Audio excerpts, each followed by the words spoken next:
chair is Tsholofelo, and our discussant is Dr. Fenella Somerville.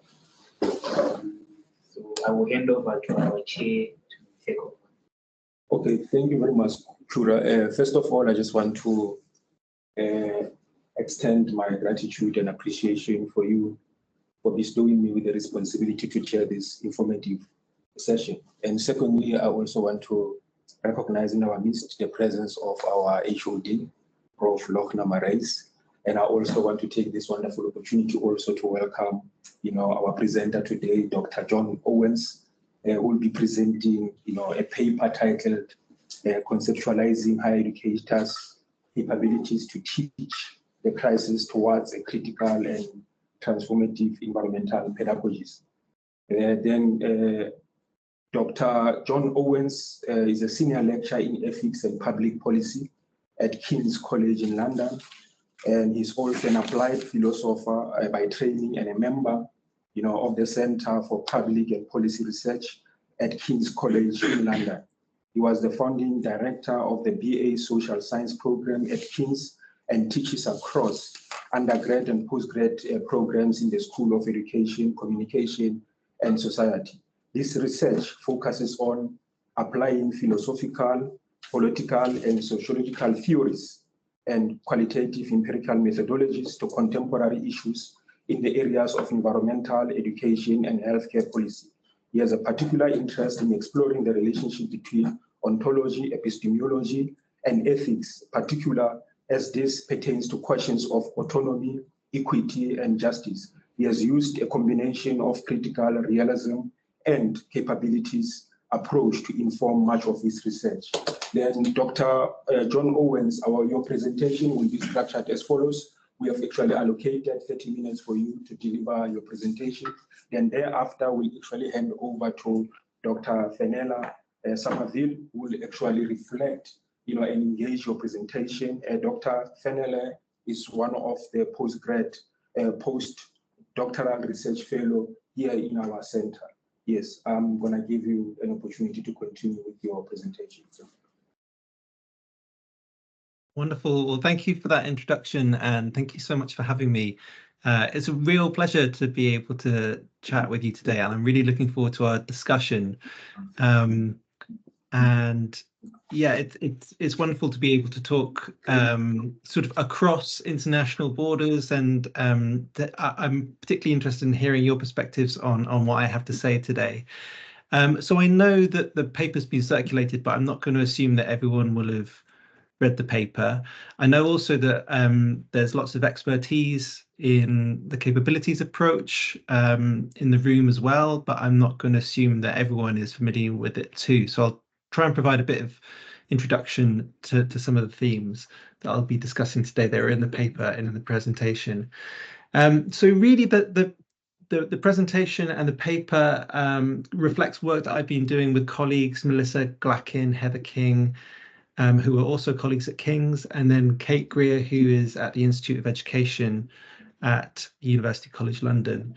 And it comes from a broader project which we have been involved in for some time now. Shall I share my slides? Would that be a good idea? Yes, please. Yes, please.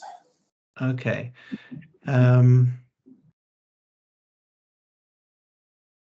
Okay. Sorry, it's asking me if I want to.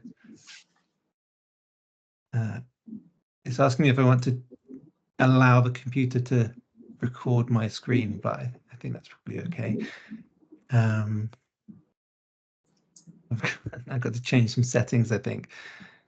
Do you have the presentation? Yes, I do. Just do it first.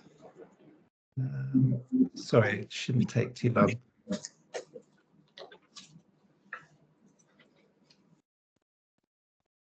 Okay, I'm not sure that I can allow you to record my screen, but hopefully I should be able to share it anyway.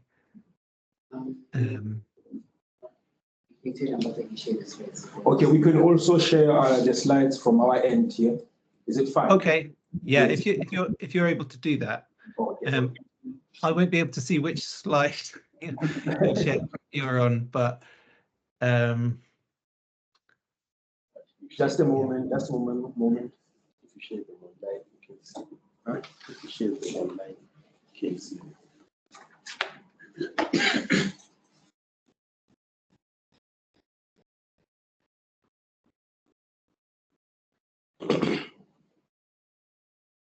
Yeah, I won't be able to see which slide you're on, but hopefully that doesn't matter. No, when we're gonna share the slide online, you'll be able to see the presentation. Oh, okay, I see. Yeah. Oh, yeah. Kura's got it up. Good. Right. Yeah. So maybe I'll just carry on then. So yeah, the project that Melissa, Heather, Kate, and I have been involved in really looks at the role of higher education sort of within the broader context of an environmental emergency.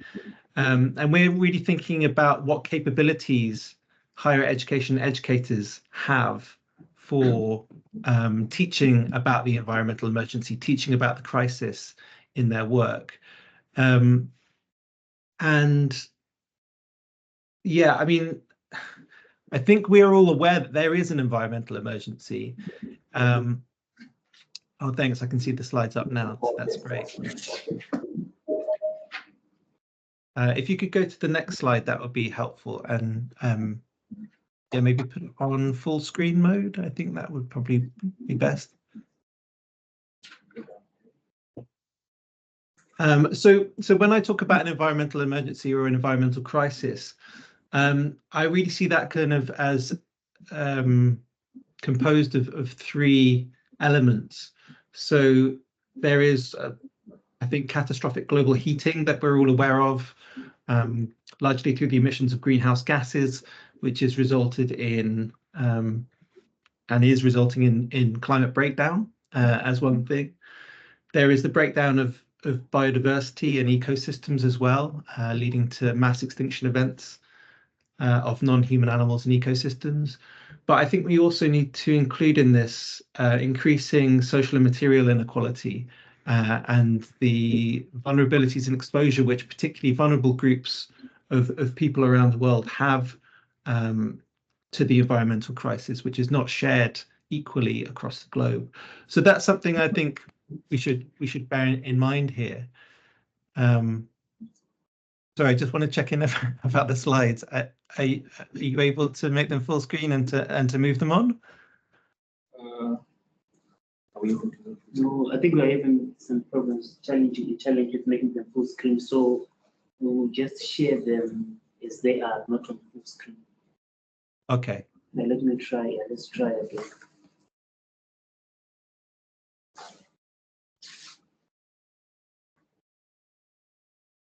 Okay. Well. Yeah, let's try. Let's go down. Okay. Yeah. It's not. Yeah, it's not going on full screen. Okay. Well, no problem. I think you'll get the gist, and hopefully what I say will be a summary of some of the information there, but I don't think the slides are vital anyway. So we know that there's an environmental emergency. We know there's a crisis. We know that it has these multiple dimensions, and we know that things are urgent and getting more and more serious every day. Go to the next slide, please, Kura.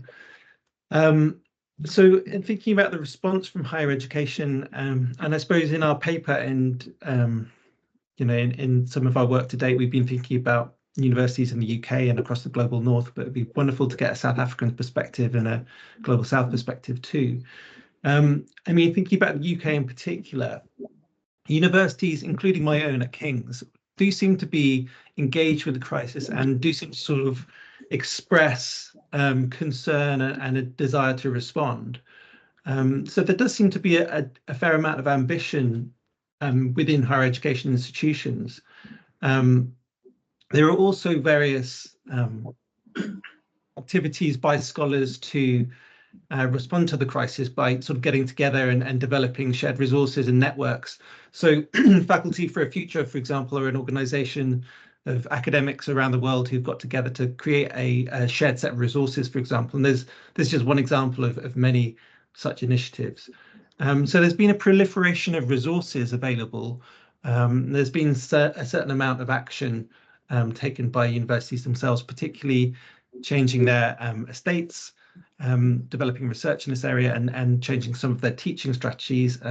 So education for sustainable development seems to be quite a dominant paradigm in the UK, and I think elsewhere too. And we can perhaps talk about that as we go through the presentation. So next slide, please. I think, having said that, there does seem to be much to be desired from higher education institutions about what they might do in response to the crisis. I mean, we think largely that the responses so far from universities don't go far enough. And in particular, we don't think that in educational terms, there's been a willingness to engage deeply and critically with the crisis, and to consider what the possibilities for changing educational practice in response to the crisis might look like. So largely, you know, in line with various other scholars, we believe that there is a continuation of business as usual at most higher education institutions in the UK and elsewhere, rather than a more critical and transformative approach to educational responses to the crisis. And this is something that we believe is really important. We really believe we need to interrupt business as usual. We need to have much deeper and more transformative approaches to thinking about what educators can do and what educational institutions need to do to respond to the crisis. Thinking in particular about the ways in which education produces and reproduces the forms of knowledge and culture which have led us to the crisis in the first place. So we think this is an urgent responsibility that higher education institutions have, and there are significant opportunities that education institutions can take up to achieve social transformation. They're just not really doing it yet. Okay, so that's just a bit by way of context, really. So if we could go to the next slide, please, just to say a bit about our project. So this is something that Kate, Heather, Melissa and I have been working on for about 18 months or so.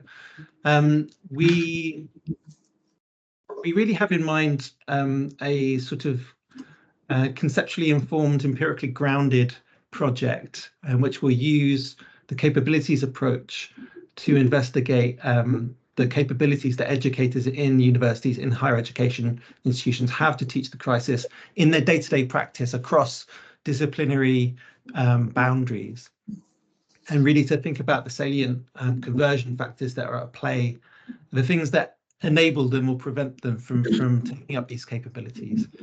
We're interested in developing qualitative research instruments to gather data and inform our analysis. And we're really interested in supporting change across higher education. At the stage that we're at the moment, we don't currently have funding to do a large-scale empirical project.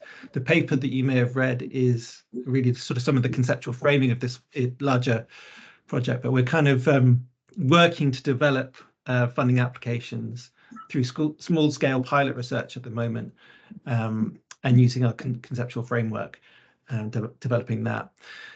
So because we don't have the empirical data to kind of work on the project, we have used a fictional case study which reflects our own experience and what we've read in the literature to illustrate what we think is at stake here. So we're inviting you to imagine or to meet Ali, who is an academic at a business school at a university in England. She teaches undergraduate modules on microeconomics, financial practice, and industrial organization. She's increasingly concerned by the breakdown of climate and biodiversity loss, and she's aware that economic theories and methods that she teaches are at the heart of the system that is driving these problems. Ali knows that many of the prevailing paradigms in classical and neoclassical economics that she teaches pay very scant regard to the environment and to the environmental crisis. If the environment is mentioned at all in her mainstream teaching, it's really sort of externalized and treated as something which can be discounted. So she's increasingly interested in responding to the crisis by exploring possibilities for incorporating heterodox economic perspectives, maybe degrowth, maybe circular economics, that kind of thing, into her teaching. She's accessed a number of different online resources which give her advice about how she can change her teaching and her curricula.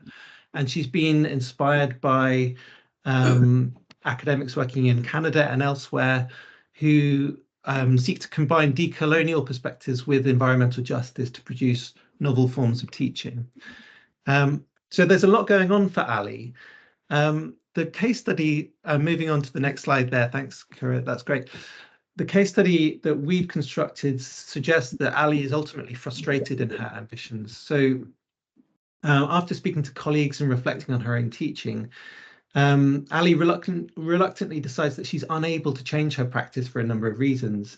I mean, she feels that she's required to deliver these core topics in neoclassical economics, which are in line with the expectations of the wider department, the external examiners, etc. And this leaves little room for alternative thinking, alternative perspectives, particularly where they contradict core aspects of her course that she's required to deliver. She's also worried that senior colleagues in the department view the kind of heterodox perspectives that she's interested in with suspicion and see them as unworthy of inclusion in the core modules that she teaches. She's worried that introducing explicitly political material which is concerned with value judgments and social change might lead her students to question her credibility. And she's also up against it when it comes to workload, time. She doesn't really feel like she has time or space to redesign her teaching from the ground up. Ali's department also require her to submit changes to her modules and to her curricula and assessment months and months in advance of her teaching, and the deadline is long since passed. So bureaucratically, there's a barrier there. So she feels reluctantly that she just has to carry on with the teaching that she has in place at the moment. So thinking about this fictional case study, I mean, maybe it sounds familiar to certain people, I don't know, but what can we say about the agency or the freedom or opportunities that educators like Ali have to teach the crisis? What are the factors that shape the opportunities that educators like Ali have? And what might be done to support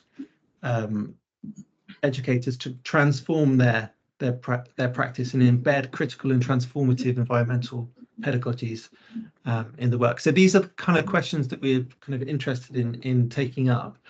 And we kind of looked at the capabilities approach as a kind of intellectual tool for helping us to conceptualize and empirically investigate these capabilities. So on the next slide, I mean, we just kind of introduced very briefly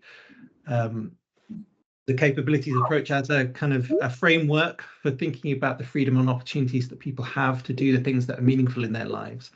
One of the key insights from the capabilities approach is that having access to a set of resources does not necessarily mean you actually have capabilities to do and become things as a result. So in Ali's case, having access to teaching resources, the online resources that she accesses, doesn't mean that she actually has genuine capabilities to teach the crisis in her day-to-day practice. So we feel like the capabilities approach is a really useful kind of framework for guiding our thinking here and for investigating it. It can illuminate the factors that shape educators' capabilities, the agency they have. It can help us to think what else might be needed to provide genuine opportunities for people to teach the crisis. And it might even inform the curricula and the pedagogy that we act on or try to enact when it comes to teaching the crisis. So I'll just say a little bit more about the capabilities approach before sort of applying it to the case in point here. So on the next slide, we've got a diagram which is adapted from Ingrid Rebaine's work, which kind of sets out the capabilities approach sort of in an illustration, really. So if we think about the central idea in the capabilities approach, which is the opportunities or freedoms, the capabilities people have to achieve things that matter to them, which is that sort of central bubble at the bottom there. So what opportunities does Ali have, or what capabilities does Ali have to teach the crisis, to achieve that functioning of teaching the crisis in her day-to-day practice, to be able to do and be that. We can see that it obviously relies on the goods and commodities or the resources that a person has access to. So maybe Ali needs books or a new sort of set of pedagogical tools or curricula to teach with. But also mediating Ali's capabilities, her ability to convert those goods and resources into actual opportunities and functionings, are a set of factors which we might describe as conversion factors. We can think about these in three ways, really, as sort of overlapping personal, material, or social factors which shape the opportunities that she has and which she might then choose to enact. So in what remains, I want to sort of briefly talk about different personal, material, and social conversion factors which we might think are relevant here to the opportunities that someone like Ali has to teach the crisis. So in the next slide, we introduce personal conversion factors here. So we might think that we need to pay attention to the personal beliefs, the dispositions, the attributes and characteristics that a particular teacher has when it comes to teaching the crisis. So do they have knowledge and awareness of the environmental crisis in the first place? Do they have competence and confidence to be able to incorporate this into their crisis? It's not into their teaching. It's not an easy thing to do. And do they have the inclination and the motivation to actually do the work to embed this in their work? I think it's worth considering that we can't just assume that every educator is going to be on an equal footing when it comes to their engagement with the crisis and their concern for embedding it in their teaching. And developing ways of teaching the crisis is going to require core skills and specialist knowledge. And often educators will lack that. They won't have the sorts of skills and knowledge, or maybe the confidence to make this a reality for them. So we might want to think about how we can develop ways of teaching the crisis which supports our colleagues to develop these personal skills and attributes, and we might want to think about the sorts of inequalities that exist in this respect. Okay, on the next slide, we look at material conversion factors. So by this, we kind of mean the sort of environmental surroundings, the physical infrastructure, the access to goods and commodities that a person has. So in Ali's case, let's imagine she works at King's, right? This is a photo of the quad at one of the main campus buildings at King's. I mean, it's such an artificial, man-made sort of space. It doesn't really provide access to the kinds of natural or environmental sort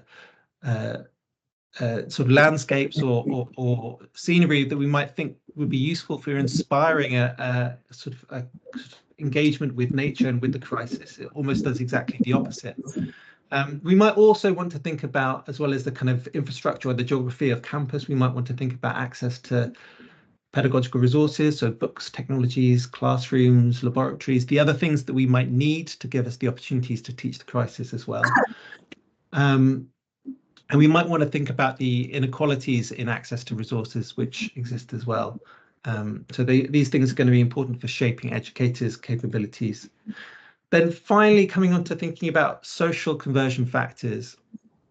And I think in many ways, these are worth emphasizing, and we try and do that in our paper.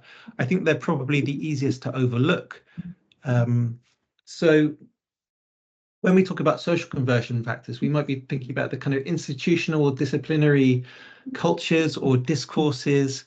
We might be thinking about policies and practices which shape the context in which educators are working, and the kind of broader social sort of relationships, really, which create and shape the opportunities that people have in their lives, and which Ali has, for example. So thinking about Ali and her example, part of the concerns that she has was that she was up against a set of epistemological and methodological norms, and even pedagogical norms about how you should teach For example, undergraduate economics, you know, according to the canon of neoclassical and classical economics. So moving beyond that and trying to introduce a counter theory, sort of counter approach in heterodox economics is quite difficult when you've got very strong expectations around disciplinary or pedagogical or epistemological norms. We might think that staff and student expectations are very important here as well. We might think that there are existing inadequate practices which sort of are part of this broader kind of set of social relationships. So, for example, at King's and in many other parts of the world, institutions around the world, as I mentioned, the Sustainable Development Goals and Education for Sustainable Development provides this very kind of dominant framework for teaching about environmental education. It operates in quite a shallow way. So the kind of concerns for critical thought and for transformative social action don't really get supported by the sustainable development paradigm, which is largely, you know, has been in place for several decades now and has, I think, and we can perhaps talk about this, partly led us to the crisis itself, for example, by promoting economic growth as part of its goals. It seems to be complicit in the broader economic and social and political production of the crisis itself. So we might think about these as a set of social conversion factors. Thinking more broadly on the next slide as well, the kind of social relationships, the environment in which Ali and other educators are working, we might think is extremely important here for shaping their capabilities. So just to briefly mention the kind of neoliberal higher education management culture and structure of governance just can make it very difficult for educators to have the kind of opportunities or capabilities they might want to change their practice. We mentioned workload and working conditions. You know, if there just isn't time because everyone is so slammed with work, they just don't have any free time because the kind of efficiency models of the institution mean that people don't have time to think or to change their practice. That can be very difficult. Top-down centralized bureaucracy, that's certainly something that we find at King's and in lots of other university contexts as well. Strict forms of monitoring and evaluation, which make it very difficult or maybe even risky to sort of to change one's practice in ways which deviate from what the expectations are. So we might think that these social conversion factors are just really important. They actually shape the opportunities in a kind of meaningful way alongside the personal and material conversion factors that we mentioned. And I think one of the takeaways in our paper then is to think about actually the need for us to identify and to negotiate and even confront the kind of entrenched cultures, interests and systems of power which operate in universities and across higher education, which create the kind of social conversion factors that we've been discussing. So just to try and draw this to an end and to kind of move towards our discussion, I suppose, we really feel that despite the kind of rhetoric and the very warm words that comes out from many universities, the higher education institutions across the global north in particular, and perhaps the south too, seem to be remaining in this sort of business as usual mode. They don't seem to be engaged in critical and transformative approaches to teaching about the environmental emergency. And we think that unless greater attention and support is given to developing the capabilities of educators to teach the crisis, not much is going to change. I think we're more likely to see a kind of spreading concern for teaching environmental issues which are compatible with business as usual, which rather than interrupting it or challenging it. We think that greater attention needs to be paid to the complex combination of personal, material and social conversion factors, which make it possible for educators to actually take this up or not in their day-to-day practice. We can't just assume that a university can instruct its staff to embed environmental education and then they can just go away and do it, because actually this stuff is perhaps more difficult than might be assumed. So we think that HEI institutions need to carefully consider how they can devise policies that support capabilities of educators to teach the crisis. And actually, the capabilities approach is really well placed to support that thinking. So yeah, we're really hoping to develop an evidence base for this using a mixture of sort of qualitative work and some of the theoretical analysis that we've drawn upon in this presentation and in the paper. But we're really sort of starting out with developing that evidence base. And there's just a lot really, I think, to think about, to talk about here. So it would be really wonderful to hear a bit more from you about what you've made of any of this and whether it resonates or whether there are things that are perhaps different in the context that you're working in. So thank you very much for listening. And yeah, perhaps we can have our discussion now then. Okay, thank you very much, Dr. John Owens, for a wonderful presentation. I'm now going to hand over to Dr. Fenella Somerville to reflect and engage on a presentation. Then thereafter, I will open the floor for colleagues who have joined online and also here in person to reflect and engage on your presentation as well. Dr. Fenella, over to you. Thanks, Tsholofelo. Thank you. Thank you, John. Thanks for your interesting presentation, and thanks to you and your colleagues for your paper. I'm always interested when I see work that uses the capability approach, especially when it's operationalized in the context of higher education.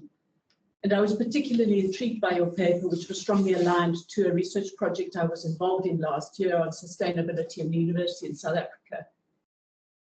This paper is positioned in the burgeoning field of inquiry into the role of higher education in the context of climate change and sustainability.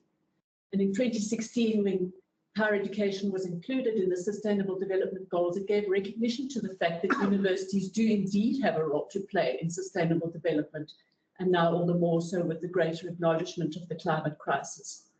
And with the role comes the responsibility, and subsequently sustainability has become an important constituent of higher education and university policies. Within our own institution, we see this in the much acclaimed new vision statement released last year, where sustainability is listed as one of 6 core values that, quote, shape and inform our culture and provide a framework for our actions and decisions. However, in this and most other policy frameworks, there is little elaboration on what sustainability actually means or how it should be always being enacted in context.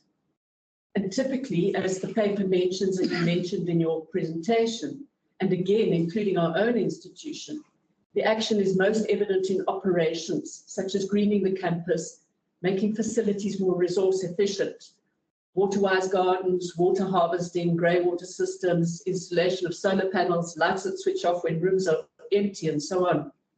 And these are all ways in which an institution can be seen to be sustainable and on which they can produce reports for the global impact rankings to build their reputation as supposedly being sustainable. The commitment to pedagogical action, however, is less visible and seems not to be receiving commensurate attention or investment by management. There is undoubtedly much more that universities could and should be doing when it comes to the social, environmental, and economic dimensions of sustainability, not just in institutional policies and processes, but particularly within their core function of teaching and learning, educating for sustainable futures. And this is part of what the paper argues. But instead of joining the chorus of critique and normative rhetoric about what institutions ought to be doing or producing, the paper picks up on the how and the who of pedagogical action. It builds an argument for developing alternative, critical, and transformative pedagogies in response to the environmental crisis. And it looks specifically at the capabilities and agency of educators in fulfilling this role to what the authors call teach the crisis. As its central argument, the paper makes a case for why the expectations made of universities by society and also the commitments made by institutions themselves are more easily said than done.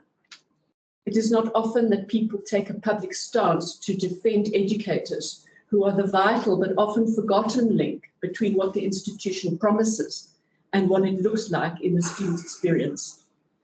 And this paper challenges the assumptions that are made of educators to seamlessly bridge sustainability policy with action and outcomes. The paper uses the capability approach as a conceptual framework for understanding educators' agency and capabilities.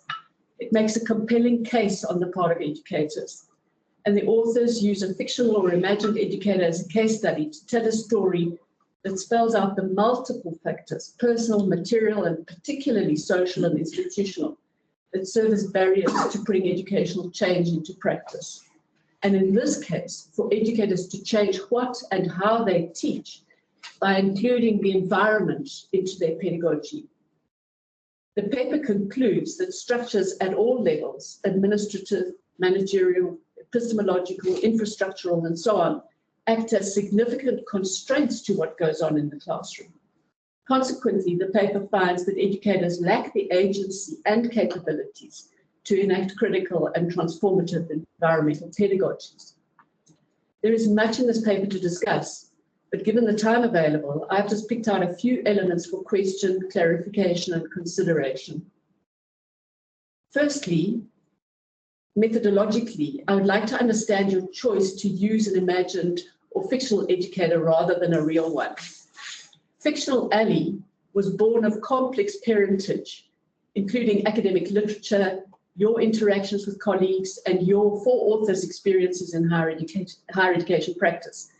And in this way, I felt she bore a heavy burden of representation. In addition, as an imaginary individual, she became a generalization of all educators. So while the paper does well to demonstrate the value of the capability approach in conceptually framing our understanding of pedagogical processes in universities by way of educator capabilities, the conversion factors at play, and the importance of agency, I did wonder whether there was anything Ali brought to the argument that lived experiences could not have, other than possibly an idealized worst-case scenario. We know you're now doing empirical research with real educators. I was wondering at what stage it's at and whether you could tell us more about that, what you plan to do, what you plan to ask, or what you are asking or plan to ask educators, what you want to find out from the students, and whether there are, in fact, any early findings. The paper foregrounds critical and transformative environmental pedagogy in teaching the crisis. And just to be clear on the semantics, you refer to critical environmental pedagogy and transformative environmental pedagogy. And in the paper, you provided explanations for what you mean by these terms.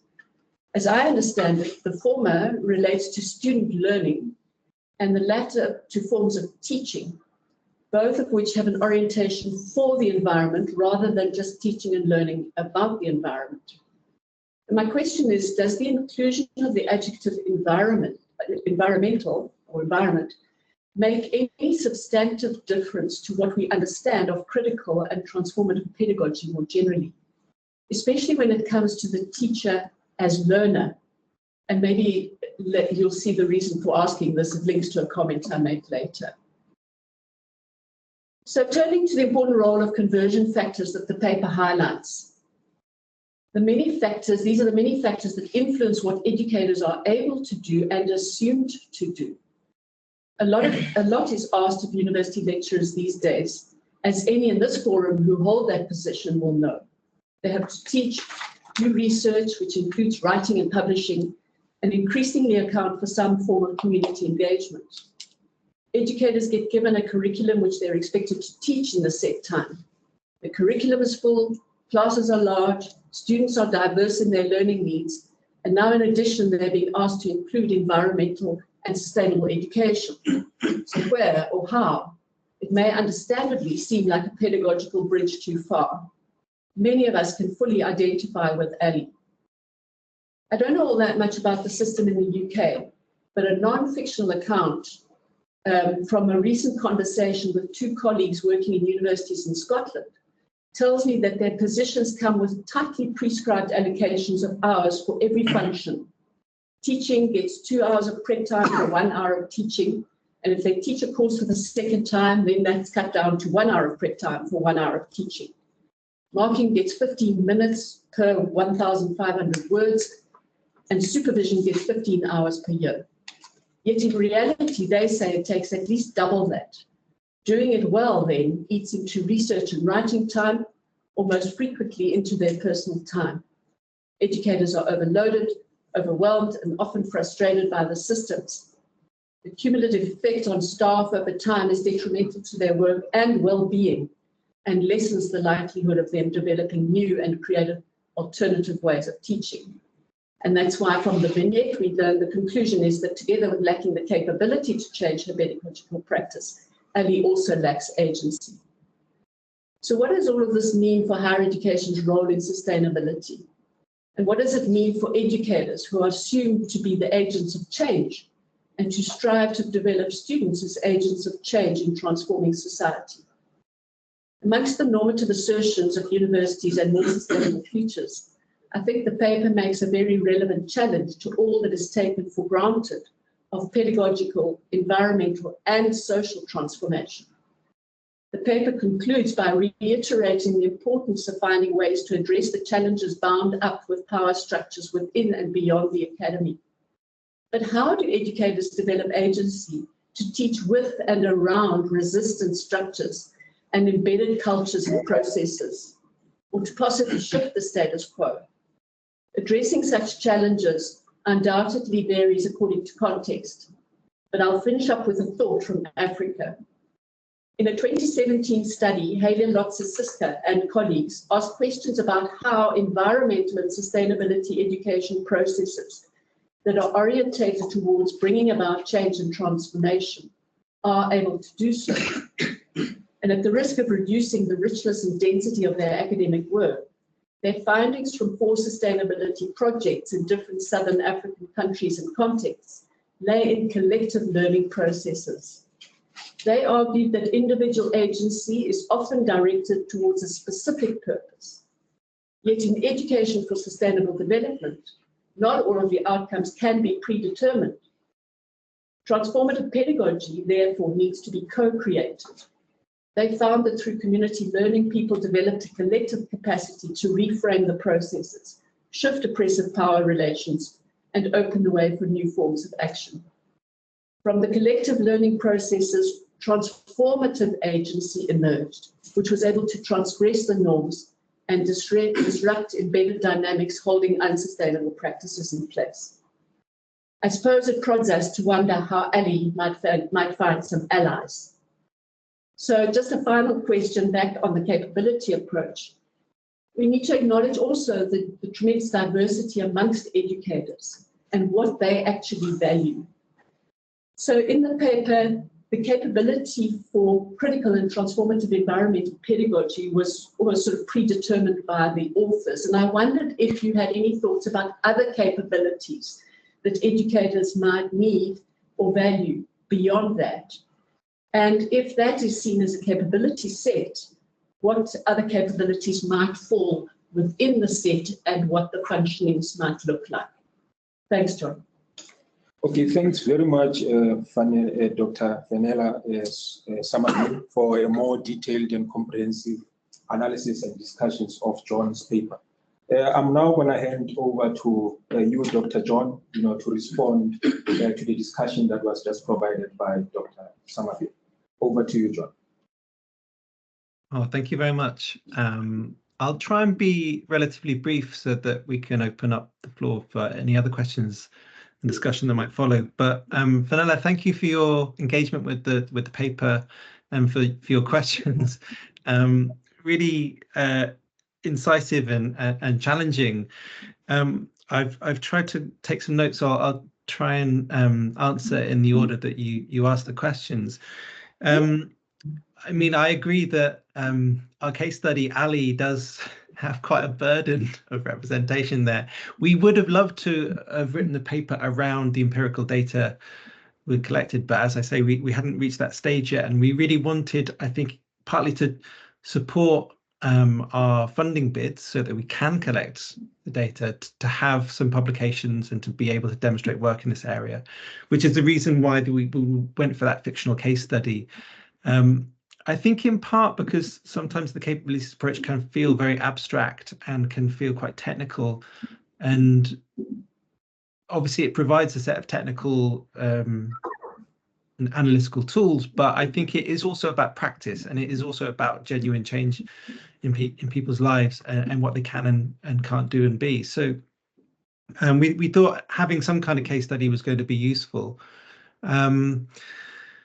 Yeah, we haven't quite got to the stage of the empirical research where we've got data to analyze and collect. We're hoping that in the next couple of months we will make a start, but the idea will be to be interviewing academics across a range of disciplines at multiple institutions in the UK. The questions that we will ask them, I think we haven't quite settled on our schedule yet for the interviews, but I think we're likely to be fairly open with our format and try and adapt to what people are saying. So we'll probably be asking them about maybe thematically around the conversion factors, about their awareness of the crisis and their engagement with it, maybe questions about their kind of confidence in incorporating it in their teaching and their motivation, but then thinking about the kind of material factors which might help or hinder them, and the way in which the institution and their broader set of relationships might support them. So really thinking about like eliciting information about the conversion factors as we've sort of set out there. I mean, the challenge, I think, is to do that in a way which again sounds quite human rather than analytical, and to try and encourage the kind of the conversation to flow naturally there. In terms of kind of critical and transformative pedagogies, I think you're right. I mean, all of us come from an approach where we teach, and we teach on the basis of kind of critical and transformative principles in our work. That's the kind of background that we have to our teaching. And so we've been really kind of framing this around what feels most natural to us. And I think you're kind of right, like thinking about the way in which the environment makes a difference to critical and transformative pedagogies. I'm not sure it does make a huge difference. I think that maybe that's something that we'll discover when we conduct our interviews and have a bit more conversation with colleagues about. But one of the things that we have been doing alongside the research is to investigate our own practice, because we are all teachers. So we've been thinking about like how we can, in our undergraduate teaching and our postgraduate teaching, embed the environmental crisis in this. And it is quite difficult. It's much more difficult than I think that even we assumed. So my colleague Melissa, for example, who runs the Masters in STEM education, science, technology, engineering and maths education at King's. Together we run a module on environmental education, sustainability and policy. And one of the things that Melissa has started to do is to use non-standard interactive pedagogies, which, based on some of the work of Joanna Macy and activists in the UK who've been teaching a pedagogy of hope, which involves students to start doing some physical and sort of role play work, where they are, for example, imagining an aspect of the crisis, not just from their own perspectives, but from the perspectives of other people, maybe other animals, to be thinking across time periods, so thinking about how what our ancestors might respond to our actions now and that kind of thing, and to be doing that with students who are used to being taught in a very traditional manner, where they sit down and have a lecture and maybe have a seminar a bit like this, then to be stood up and to be gazing into each other's eyes and doing that kind of very difficult critical questioning of themselves and imaginative work. That can feel quite difficult, but we're at least giving it a go. Yeah, in terms of what you said, Fenella, about this kind of bureaucratic frameworks and these sort of insufficient workload models, yeah, that does really seem to be the case, not just at King's, in lots of places elsewhere, and I think probably across the world too, in many institutions. I think this question about how educators can create agency and work around sort of the obstructive factors and structures is a really, really important one. And in part, it gets to questions about resistance, I think, which are really important, and they take you directly to questions about power as well. I mean, it's quite frustrating to have to go to that space. I think it is necessary, but in an ideal world, we'd have our institutions on board with us, and we'd be able to work with and through the institutions, so that kind of transforming the structures was something that the institution itself was doing. I think you can ask this question: if higher education institutions are rational, benign, informed institutions which care about the environmental crisis, why are they failing to do more to teach the crisis and to support their, what is it about that? I think so. In the case of King's, there is an ambition to embed environment and sustainability in every undergraduate module across, in every undergraduate program across the college within the next 2 years, which is a great ambition to have. But largely they want to use education for sustainable development and to do it in quite a shallow way, which is not really going to change very much.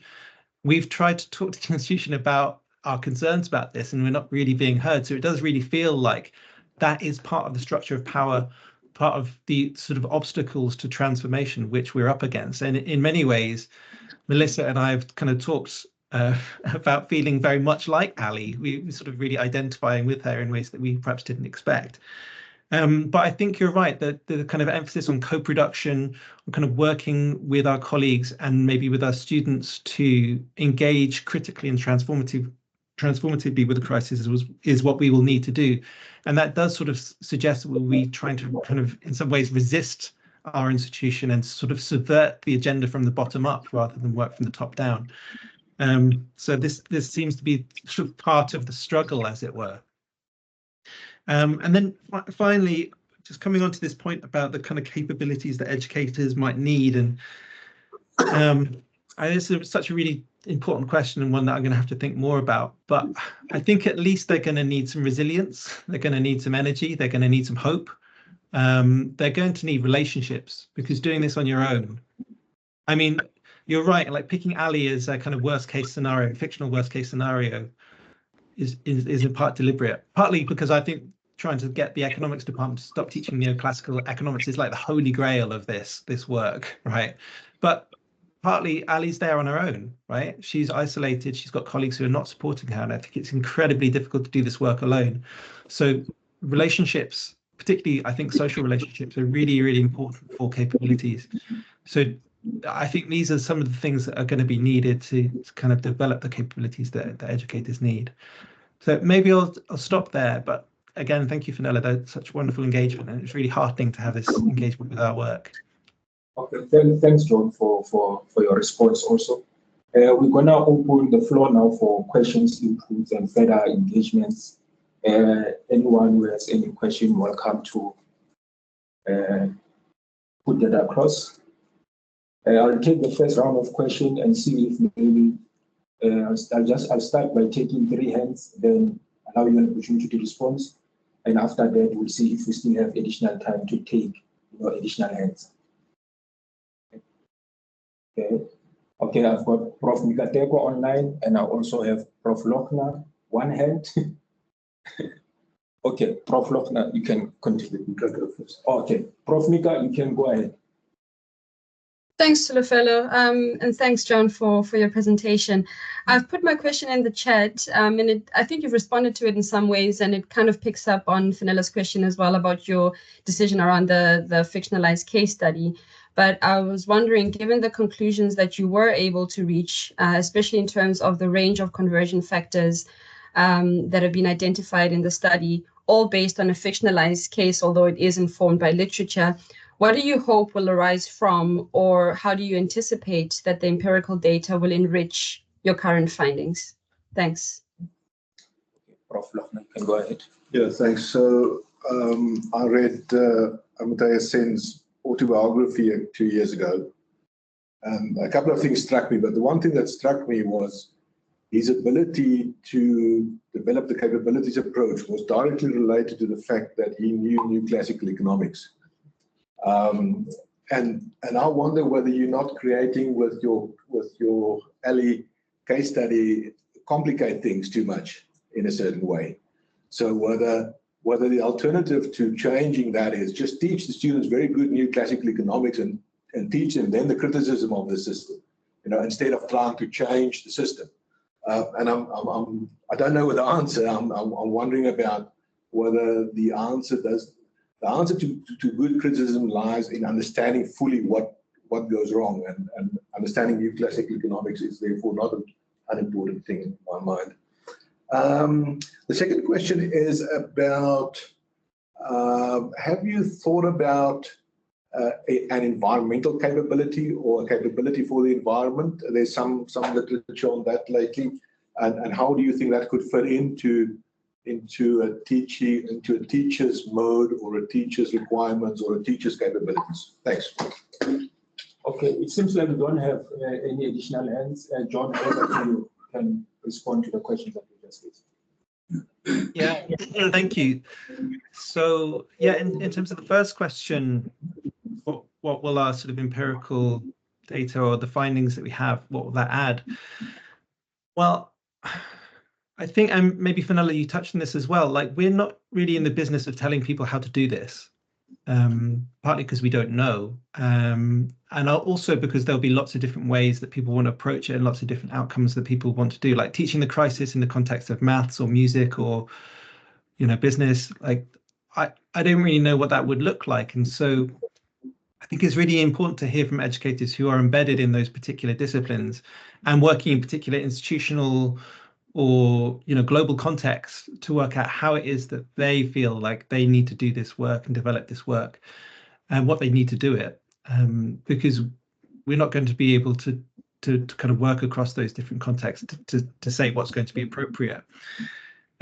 So I suppose we are kind of seeking in that respect to kind of be able to work from the bottom up across contexts, and that's going to be really important therefore to have that data to inform and sort of inspire people, I suppose, to be able to say what is possible and what might be needed and what might kind of look like progress in particular contexts.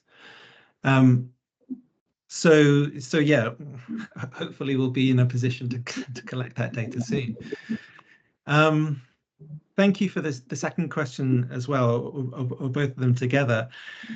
Yeah, I mean, I think being able to engage with the status quo is incredibly important in order to be able to make the case for critiquing it and for changing it. I mean, in the case of neoclassical economics, I don't think that's going anywhere anytime soon. It seems to be almost even more embedded than it perhaps has been before. So I certainly don't think it's a case of sort of replacing wholesale curricula as they currently stand. And maybe there is a case for saying that we need something more like a kind of synthesis, that movement between thesis, antithesis, and then you get a synthesis. Maybe that's what we need to look to, where we are, as you say, engaging with what we have now and developing critique so we can think about what comes next. That seems to be a sort of sensible approach, but at the moment we don't seem to be, in most cases, generating the kind of critical discussion and engagement in many disciplines which will lead to the sort of understanding of an antithetical position to the status quo, which would lead to that synthesis. And maybe the economics paradigm is the most obvious. I mean, to take degrowth, for example, as a kind of paradigm in economics, which is trying to make some progress, it's still very marginal. And even in economics departments, it's, I would say, not particularly well established, even though there's a pressing ecological case and political case for taking it more seriously. So yeah, it's a challenge, I think, is to get the kind of critical and counter positions established, so we can think about what a decent synthesis might look like. In terms of an environmental capability, yeah, I think that's a really important thing. And one thing that our work is not really doing, and perhaps would be interested in doing, is thinking about the kind of the agency or the capabilities of students. I think that's a really pressing thing, because I think for education to be transformative is to give students the freedoms or the opportunities or the capabilities to make change in their life, to do and become the things that matter to them. And in relation to the environment, I think that's really important. So I think there's a lot of work to do in that area. I think someone like David Schlossberg's work is really impressive and important in this area. He's someone who's written a lot about environmental justice. He's drawn on the capabilities approach to develop this work, partly working through Martha Nussbaum's work, but perhaps drawing more on the work of people like Nancy Fraser and others to establish what he thinks environmental justice means. And I think he set out quite a convincing case for saying that environmental justice should be understood as something like the capability to live with integrity and to thrive, regardless of whether you're a person or, you know, a whale or a lichen or a river. You know, that capability is for thriving and for thriving together, for living well together, are the important thing. And that's one of the ways that we can think about environmental justice. So I think it's kind of twofold. There's both the kind of capabilities that people have to kind of think or act or speak for the environment, but there's also the capabilities of the environment or environmental subjects themselves, which I think is important. And Schlossberg's work has a lot to say about that. Okay, thank you very much, Dr. John. I wish we had more time to engage further on this subject, but unfortunately we are against the clock now. I think this will be the end of our presentation, but before you leave, we just want to take this opportunity and thank you for availing yourself for this presentation. It was very interesting and very much enlightening. And this will be the end of our presentation, but before you leave, I also want to appreciate the attendance of everyone who attended online and everyone who attended in person. Then, as per our tradition, we'll allow everyone who have joined online to exit or leave the meeting. Then we'll continue with further deliberations and discussions here. Thank you, everyone.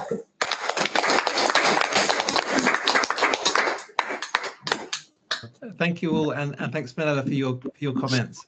And if you'd like to get in touch, if anyone has any things they'd like to discuss, please do email me. I'm really happy to discuss it further. Thank you very much.